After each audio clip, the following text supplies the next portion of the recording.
మడకశిర మండలం ఛత్రం గ్రామంలో శుక్రవారం మధ్యాహ్నం 2 గంటల సమయంలో గ్రామ రెవెన్యూ సదస్సు నిర్వహించారు.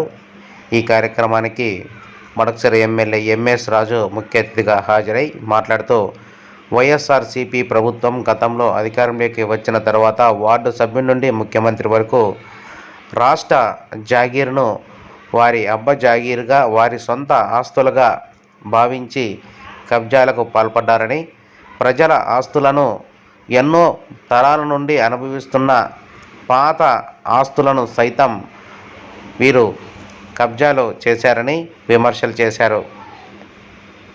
చేపట్టడం జరిగింది. రాష్ట్రంలో వైఎస్ఆర్ కాంగ్రెస్ పార్టీ అధికారంలోకి వచ్చిన తర్వాత వార్డు మెంబర్ దగ్గర నుంచి ముఖ్యమంత్రి వరకు రాష్ట్ర జాగీరు, మా జాగీరు, మా అప్ప జాగీరు అనే విధంగా అధికార అహంకారంతో ప్రజల యొక్క ఆస్తులు, భూములు తరతరాలుగా తాతల తరం నుంచి హక్కుగా వస్తున్నటువంటి భూములు కూడా కబ్జా చేయడం జరిగింది. దాదాపు రాష్ట్రంలో కొన్ని వేల ఎకరాలు కబ్జా గురి కావడం జరిగింది.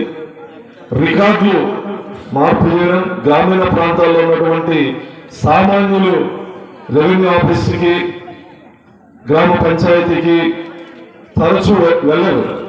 ఏదైనా పని ఉంటేనే పోతారు. కానీ వైఎస్ఆర్ కాంగ్రెస్ పార్టీ వచ్చిన తర్వాత 1Bలు మారుస్తూ, రికార్డులను తారుమారు చేస్తూ, ఇష్టానుసారంగా రీసర్వే పేరుతో భూముల్ని, విలువైన భూముల్ని ఆక్రమించుకోవడం జరిగింది. ఇందాక ఎంపీటీసీ గారు చెప్పినట్లు సాక్షాత్తు ఒక మాజీ రెవెన్యూ శాఖ మంత్రి భూముల్నే ఒక శాసనసభ్యుడు కబ్జా చేస్తే గ్రామీణ ప్రాంతాల్లో సామాన్య ప్రజల యొక్క ఆస్తులకి, భూములకి రక్షణ ఎక్కడ ఉంటుంది? శాసనసభ్యులైనా ప్రజాప్రతినిధులు ఎవరైనా ప్రజల యొక్క మాన ప్రాణాలకు, ఆస్తులకు రక్షణగా ఉండాలి.